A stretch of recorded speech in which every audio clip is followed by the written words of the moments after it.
अगर ना चाहते हुए भी मन में अश्लील विचार आते हैं तो बुद्ध की यह कहानी आपके विचारों को बदल सकती है।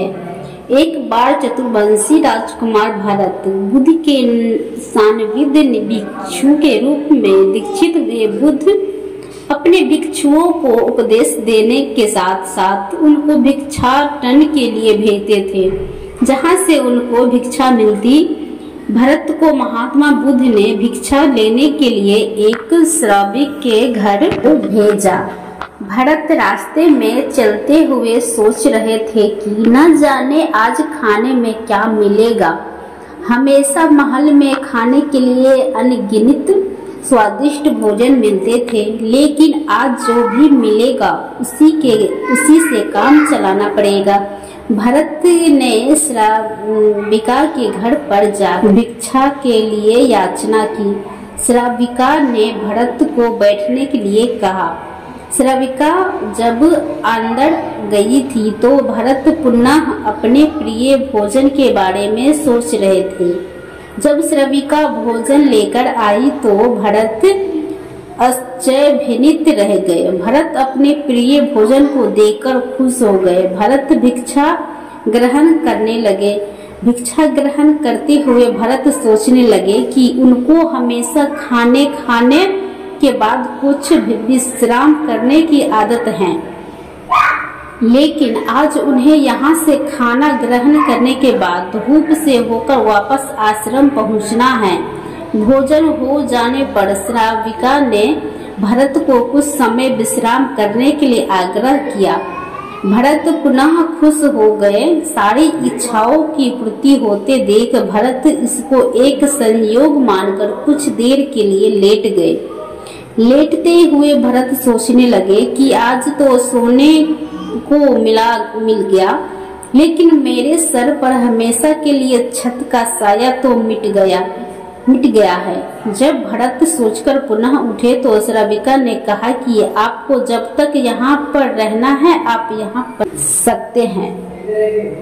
जब भरत समझ गए कि ये कोई संयोग नहीं, श्राविका जरूर मेरा मन पढ़ रही है। भरत खड़े हुए। भरत ने श्राविका से पूछा, मुझे क्षमा कीजिए, पर क्या आप मेरा मन पढ़ सकती है? आप यह सब कैसे कर लेती है? श्राविका ने कहा, शुरू में मेरे लिए ये कठिन, लेकिन मैंने खुद के विचारों को देखना शुरू किया। शुरू में मेरे विचारों की संख्या अनगिनत थी, पर मैंने अपना पूरा ध्यान उन विचारों पर केंद्रित किया। मैंने बिना पक्ष विपक्ष के अपने विचारों को देखना जारी रखा। धीरे धीरे मैंने विचारों की संख्या कम होती गई। मेरे सारे व्यर्थ विचार दूर होते गए। तब से मैं दूसरों के विचार पढ़ लेती हूँ। यह सब सुनकर भरत घबरा गया। भरत ने श्राविका से आज्ञा ली और वहाँ से निकल पड़े। रास्ते में चलते हुए भरत अपने मन के विचारों का स्मरण करने लगे। भरत के मन में श्राविका के बारे में अश्लील विचार आए। श्राविका ने भरत के बारे में क्या सोचा होगा। भरत को खुद पर शर्म आ रही थी। भरत आश्रम पहुँचे। भरत ने बुद्ध से कहा कि अब ये वह कभी भिक्षाटन के लिए नहीं जाएंगे।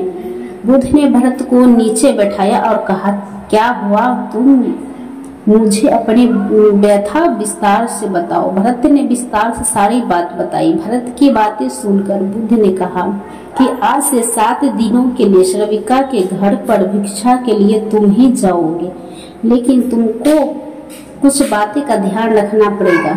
कल तुम जाते हुए अपने चित्त को पूरे होश में रखना। तुम्हारे अंदर कौन से विचार उठ रहे हैं उन पर ध्यान केंद्रित करना।